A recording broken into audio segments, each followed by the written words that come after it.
up, guys? I am back. I'm inside of a room this time rather than outside. I'll have different settings every week depending where I am. But let's talk about the most important matter at hand. The Broncos are in the playoffs for the first time in 9 years. Oh my God. And they did it in spectacular fashion yesterday, beating the Chiefs 38-0. It was so satisfying to see. I know the Chiefs had their equipment managers in the game.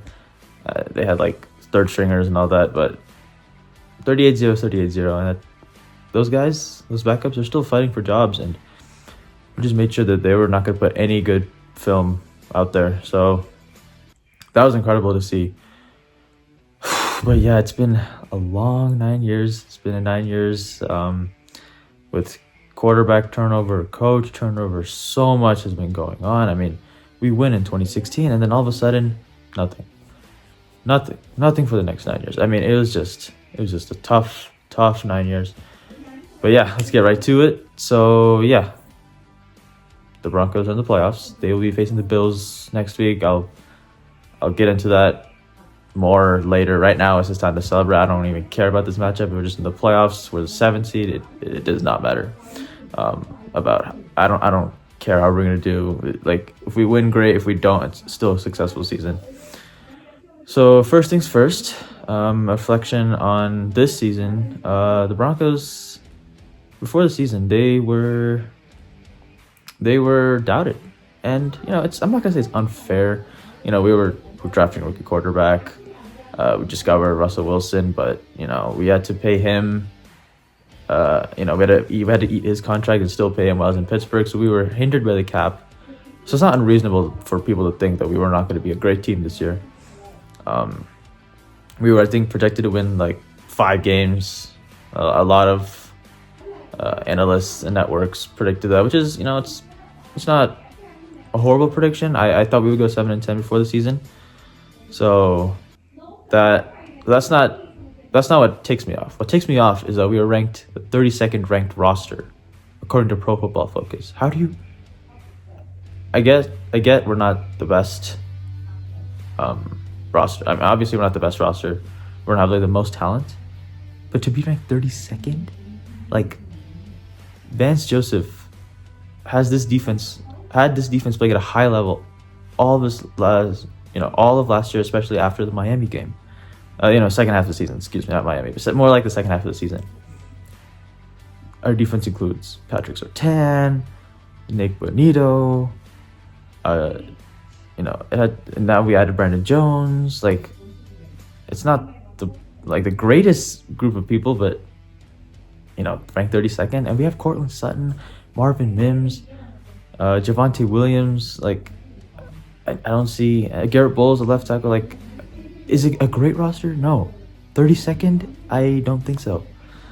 So that's what makes this way more satisfying. I mean, people thought we were just the worst team ever. Come on. The Giants exist. The Panthers do exist.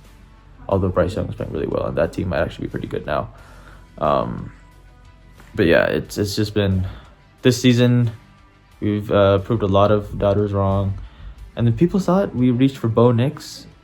Me personally, I didn't know much about Bo Nix and his, and his time in Oregon and Auburn. I don't really watch college football like that. But I heard that he was accurate. He had a decent deep ball. So I was just excited that he was on our team. We have a young quarterback to work with, rather than just a middling quarterback that's just a temporary fix, like Case Keenum, Joe Flacco, all these guys. But yeah, people were saying that we reached for him on the 12th pick. I don't know how good that analysis was back then, but I can tell you now, it kind of looks stupid.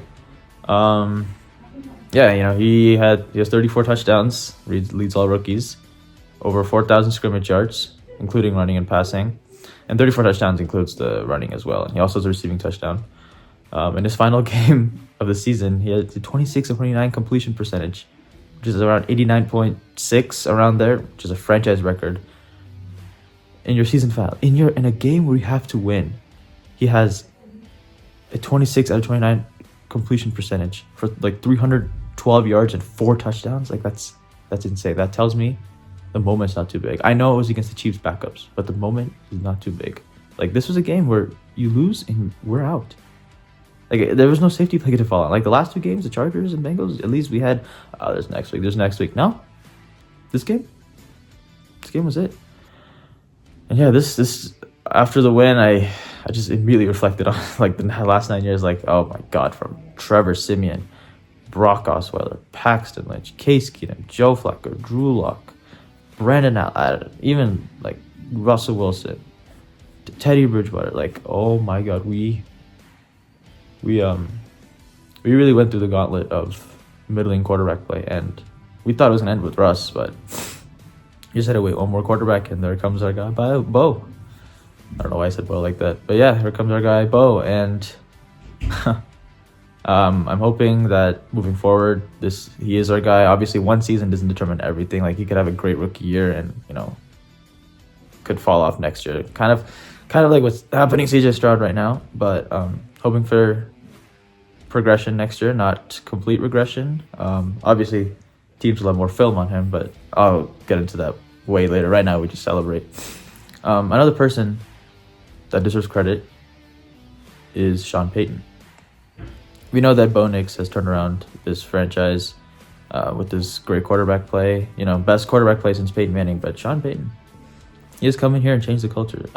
He has inherited a team. He inherited a team that won 5 games and was just a disaster in 2022. With Nathaniel Hackett getting fired on Christmas, Russell Wilson playing his worst football. And in 2023, he managed to get this team. And remember, this team, they didn't start off too great in 2023. They were 0-3. The Dolphins had just beat us 70-20. Oh my God. And this team, they started 0-3, went to 1-5. And they found a little something. Won 5 straight, went to 6-5, but fell apart a little bit in the end. Ended 8-9. But that jump from 5 wins to 8 wins, that's still big. Like 3 whole wins, it shows that Sean Payton, he knew what he was doing. He just didn't have the right quarterback with Russ.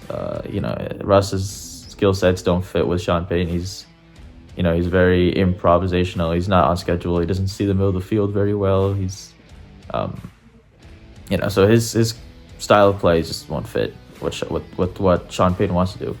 Bo Nix does, and many people say that Bo Nix resembles Drew Brees a lot, which obviously makes sense. Sean Payton had plenty of success with Drew Brees back in the day. So it was nice to see how good Sean Payton can do once he handpicks his quarterback. Because, he talked a lot of talk, talked a lot of trash when he first came on board, saying that Nathaniel Hackett did the worst coaching job ever. And then people were like, how could you say that? Like you haven't even proved anything.